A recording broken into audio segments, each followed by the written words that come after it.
Elon Musk, ये नाम सुनते ही दिमाग में आता है रॉकेट्स, इलेक्ट्रिक कारें, भविष्य की बातें, है ना? पर ये सब करने के पीछे की सोच क्या है? आज हम ईलॉन मस्क के एक बहुत ही पावरफुल भाषण को डिकोड करेंगे और समझेंगे कि इनोवेशन, स्ट्रगल और पर्पस का असली मतलब क्या है। तो चलिए शुरू करते हैं। ये जो लाइन है ना, ये इलॉन मस्क के लिए सिर्फ एक कोट नहीं था। ये एक तरह से चिंगारी थी। इसने टेक्नोलॉजी को देखने का उनका पूरा नजरिया ही बदल दिया। मतलब टेक्नोलॉजी सिर्फ मशीनें या कोड नहीं है, ये तो आज के जमाने का जादू है।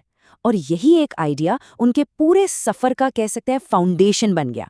तो सवाल ये उठता है कि ये सब शुरू कहाँ से हुआ? किसी भी बड़े काम के पीछे एक क्यों होता है, एक वजह होती है। मस्क के लिए ये वजह कोई बिजनेस प्लान नहीं थी, बल्कि ये उनके टीनेज दिनों से शुरू हुई एक गहरी सोच थी, एक एग्जिस्टेंशियल क्राइसिस, जहां वो ये समझने की कोशिश कर रहे थे कि आखिर इस सब का मतलब क्या है, पॉइंट क्या है। और उस गहरी सोच का, उस संकट का जवाब उन्हें इस एक सिद्धांत में मिला। उन्होंने ये सोचा कि सबसे बड़ा मकसद, सबसे बड़ा पर्पस इंसानी चेतना यानी ह्यूमन कॉन्शियसनेस को आगे बढ़ाना होना चाहिए।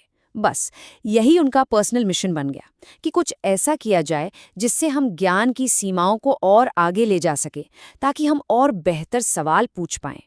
ठीक है, तो क्यों तो समझ आ गया, एक फिलॉसफिकल वजह मिल गई। पर अब आते हैं प्रैक्टिकल कैसे पर।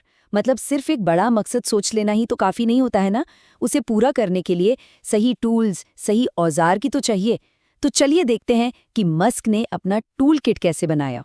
उनके टूल्स थे नॉलेज। सबसे पहले उन्होंने फिजिक्स पढ़ी। क्यों? ताकि वो ये समझ सकें कि ये यूनिवर्स, ये ब्रह्मांड काम कैसे करता है, इसके फंडामेंटल रूल्स क्या हैं।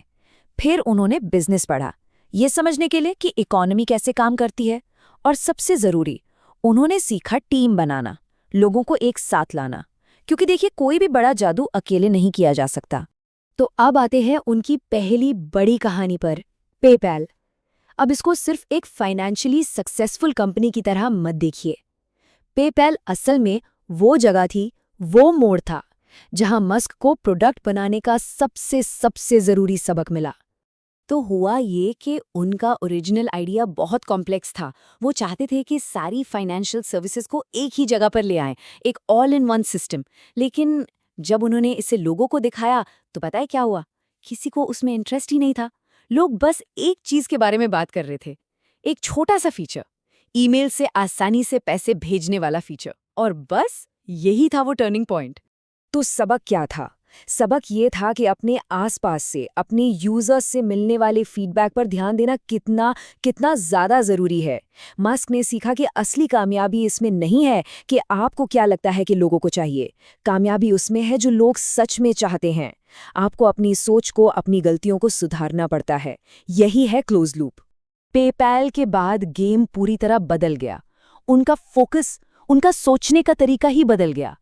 अब सवाल ये नहीं था कि अगला बिजनेस कौन सा बनाए जिससे पैसे कमाएं। अब सवाल था इंसानियत की सबसे बड़ी प्रॉब्लम्स क्या हैं और उन्हें कैसे सॉल्व किया जाए। और वो बड़ी चुनौतियां थीं। उन्होंने दो फंडामेंटल प्रॉब्लम्स को पहचाना। पहली, सस्टेनेबल एनर्जी, मतलब ऐसी एनर्जी बनाना और इस्तेमाल करना जो इस सदी को, हमारे भविष्य को बर्बाद न कर दे। और दूसरी, मल्टी प्लैनेटरी लाइफ, यानी जीवन को पृथ्वी से आगे ले जाना ताकि लंबे समय तक इंसानियत या कह लें चेतना बची रहे। और इन्हीं दो बड़े मिशन से जन्म हुआ टेस्ला, सोलर और स्पेसएक्स का। लेकिन देखिए, ये सब बातें सुनने में जितनी अच्छी लगती है ना, करने में उतनी ही ज्यादा मुश्किल है।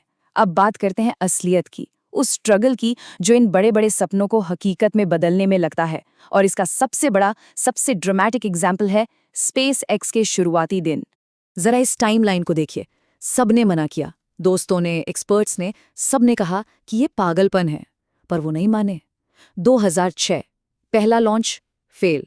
2007 दूसरा लॉन्च, फेल। 2008 तीसरा लॉन्च, एक बार फिर फेल। सोचिए जरा, 3 लगातार फेलियर्स। हर तरफ से बस निराशा थी। लग रहा था कि बस अब सब खत्म। और यहाँ एक बहुत ज़रूरी बात समझनी होगी। रॉकेट साइंस में पासिंग ग्रेड 99% नहीं होता, वो 100% होता है। ये कोई सॉफ्टवेयर नहीं है कि बाद में पैच या अपडेट भेज दिया। रॉकेट में एक छोटी सी, जरा सी भी गलती का मतलब है टोटल फेलियर, सब कुछ तबाह, कोई दूसरा मौका नहीं। और फिर 2008 में चौथा अटेम्प्ट, और इस बार रॉकेट ऑर्बिट में पहुंच गया। कामयाबी मिली। लेकिन पता है, ये कामयाबी उनके पास बचे हुए लिटरली आखिरी पैसों से मिली थी। मतलब अगर वो लॉन्च भी फेल हो जाता तो सब खत्म था, स्पेसएक्स खत्म था। ये सक्सेस और टोटल बर्बादी के बीच की एक बहुत पतली सी लाइन थी। यही वो स्टबननेस है, वो हिम्मत है जो जादू करने के लिए चाहिए होती है।